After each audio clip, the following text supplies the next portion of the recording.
Ken Requart, and this is Mining Biblical Truth. Welcome back to our study of Samuel. And this week we're in chapters 8 through 11, where Saul is chosen to be the first king, a king like the other nations. So just to remind you, last week we looked at this chiasm of the entire books of 1st and 2nd Samuel. And this week we're starting the green section here, B, Saul's failure, chapters 8 through 15. We're doing the first part of that, just to remind you where we are. But within that, there's another chiasm. The Saul's reign and rejection by God, 8 through 15. And here we see in the center, Samuel's farewell address. That's flanked on either side by a story of war prep, first for victory over the Ammonites, and then a prep against the Philistines. That's flanked by Saul chosen by casting lots at Mizpah, and on the other end, Saul's tainted victory at Mishmash with the casting of lots. And then at the beginning, God chooses Saul when Israel demands a king at Ramah, and at the end, God rejects Saul and Saul's sin in the Amalekite war. I thought it was interesting to take a brief look at this journey that Saul and his servant went on to search for the donkeys and have their encounter with Samuel. Mainly because it gives us a better feeling for how far they went, but also I was somewhat shocked to find out that Ramah, where Samuel lived, it was actually inside the territory of Benjamin. I didn't know that. And it's only 5 kilometers from Gibeah, which of course makes it all the more remarkable that Saul didn't know who Samuel was. Amazing. But the solid red line here shows them leaving the territory of Benjamin, which is outlined here in green, and entering the territory of Ephraim, the hill country, and going through these other sections, and then back into Benjamin to come down to this little town of Zuph, where they unexpectedly encounter Samuel. And then the red dotted line shows their journey back, and also outlines the encounters that they have, that God orchestrates for them along the way, before they eventually get back to Gibeah. I think it's also kind of interesting that that journey that they had was inside the regular circuit that Samuel had throughout Samuel's career. And we see him going back and forth between Ramah, Mizpah, Bethel, Shiloh, and Gilgal. And basically kind of a circuitous route here. And despite the fact that he seems like the judge of all Israel, it is interesting that his circuit here is really just limited to the territories of Benjamin and Ephraim. So Samuel and Saul, boy, they have a special relationship, don't they? It's going to be interesting. Their names are very sound alike. In Hebrew, Shemuel and Shaul. They do come from different roots. Samuel's name comes from Shema, meaning to hear, and Shaul from a root for the word ask. But if you look up here in the actual Hebrew, they share 4 identical letters, although 2 letters in the middle are flipped, and then there's 1 additional letter in Samuel. There's a lot of instances in the Hebrew where you have rhyming, often for a symbolic reason. But this is a very troubled relationship that they have. And the interesting thing to me is that throughout it, you'll see that Samuel would like to escape Saul, but he really can't get away from him. Even after death, there's an encounter between them after Samuel's death. Now, there are numerous obvious and some not so obvious allusions to judges, so I just want to run through these quickly. Saul is from Gibeah, which we could call the Sodom of the Benjamites, a bad omen. Refers back to Judges 19 through 21 and the problems there. Saul's first challenge as king comes from Jabesh Gilead, which is the town that was raided for women to repopulate Benjamin back in Judges. We have the role of the donkeys. This transportation of kings, I believe, is first used by the sons of Gideon. Now, Gideon was a judge who refused to allow himself to be made king, but then one of his sons, Abimelech, ends up murdering 68 of Gideon's other 69 sons. Only one escaped, and he was really the first king, although of course not chosen by God. And not too long after, I think he served about 2 or 3 years before the people killed him. Then we have the oxen cut up like the concubine, a clear reference. The town that ignored the plea from Israel, that is Jabesh Gilead, is in turn ignored by them. And then we get these interesting numbers where they gather the men for battle, 300,000 from northern Israel and 30,000 from Judah. Kind of interesting that they separate those two. It's almost like an omen of the future divided kingdom. And people question, are these true numbers? Is this even feasible? I'm not sure it really matters, but I personally think they're symbolic. Otherwise, why would they be so rounded off? But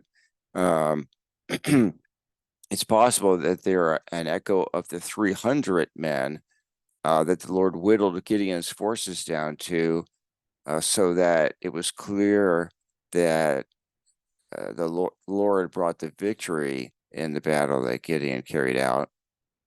Both battles were fought just before dawn, but in Saul's battle, there are no actions by the Lord.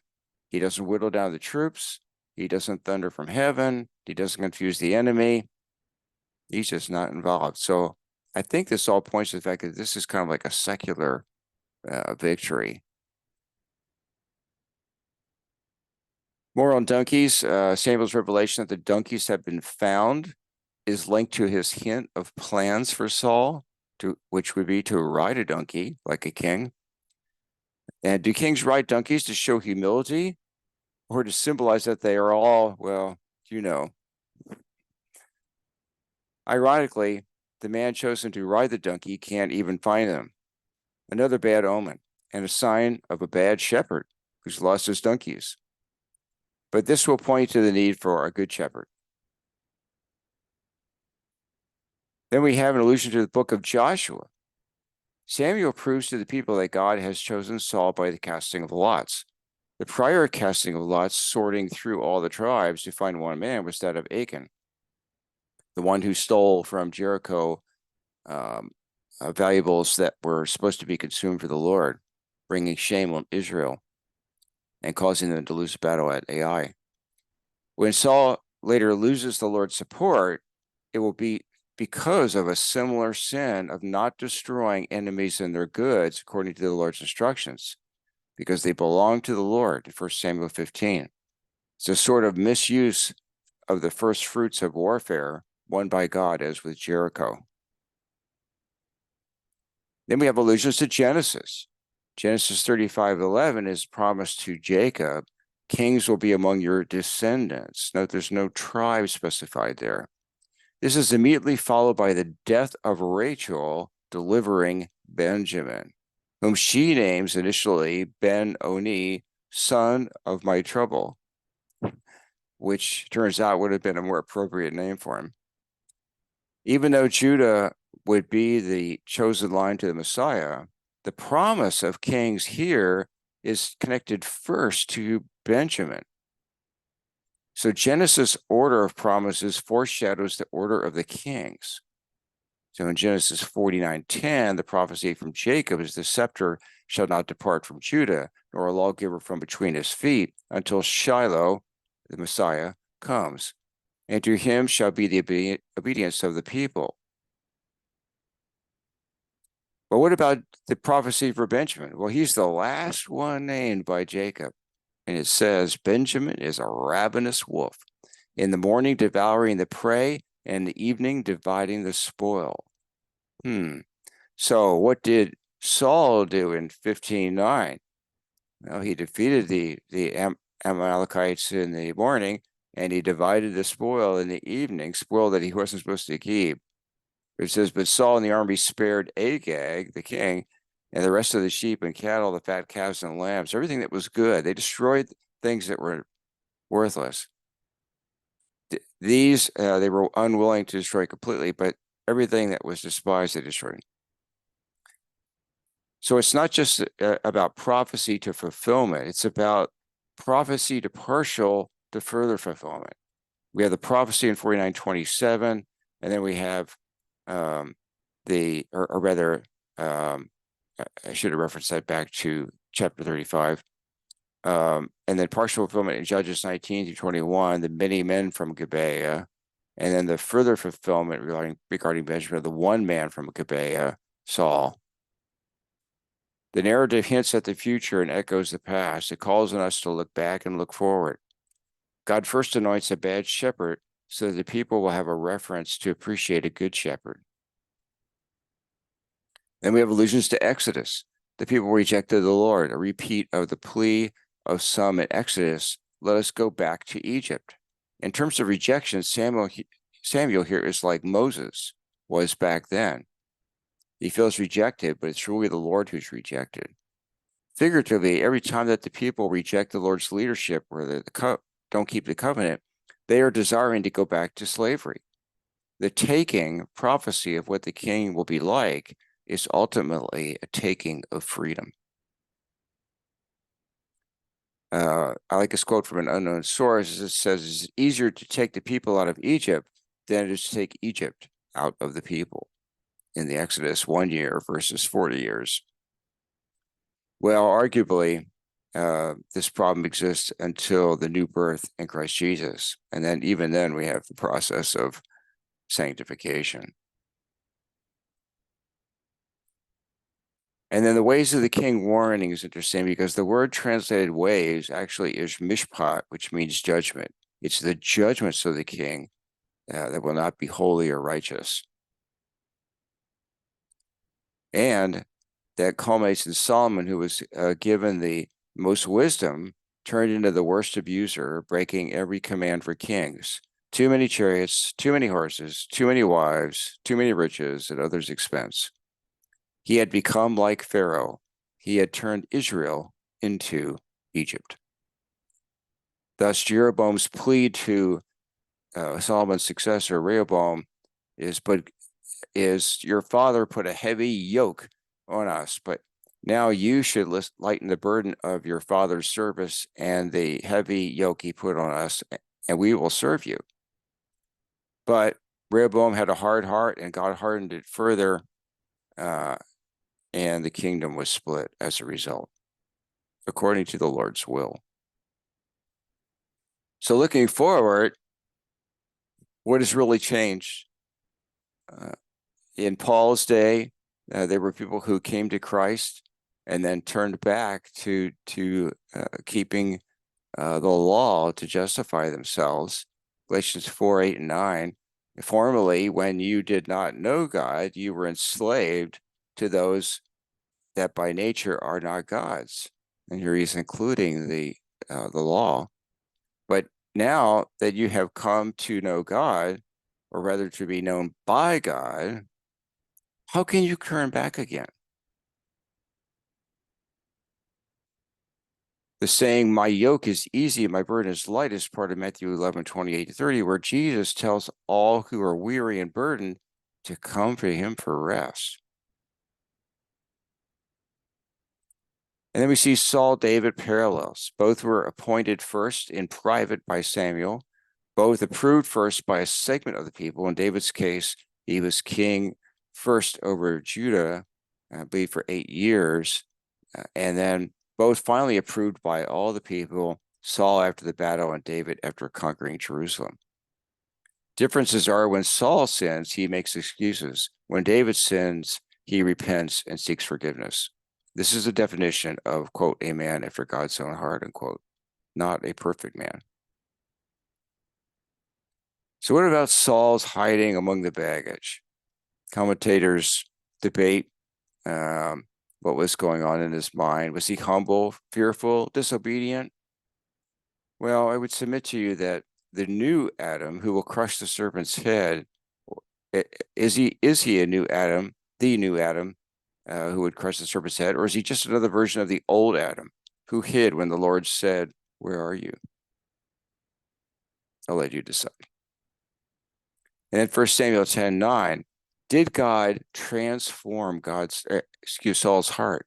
This is a troubling verse because the Spirit comes upon him and he prophecies, but his faithfulness to the Lord and reliance on the Lord does not last long. Does this mean that when the Spirit transfers the heart, it may not take? Peter Lightheart's Hebrew analysis, I think, helps us here.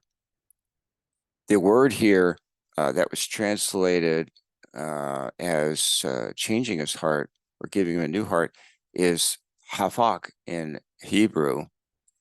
And Lightheart notes that every other place in the Old Testament where that word is used, and there aren't very many, it's referring only to the places where it's used in connection to the heart. It's always negative, and it's often translated as overthrown. It happened to Pharaoh in Exodus 14:5, to Hosea in Hosea 11:8, to Jeremiah in Lamentations 1:20, and especially in Psalm 105:25, referring to the Israelites in Egypt. It says, he turned their heart to, meaning the Egyptians' hearts, to hate his people, to deal subtly with his servants. So going forward, ask yourself or keep an eye out for how Saul hates his people and how he also treats his servants with subtlety. So a few takeaways for you to think about, truths from this passage. Be prepared to be surprised by how God works in your life. Be prepared to obey even when you feel unprepared, because God will provide. Don't go back to Egypt, back to idols that won't meet your need for justice, peace, and purpose. And don't rely on earthly kings, but on the King of Kings. Let's go, Lord, in prayer. Dear Lord, thank you for these scriptures. Thank you for your Holy Spirit's guidance and its opening the meaning of the scriptures to us.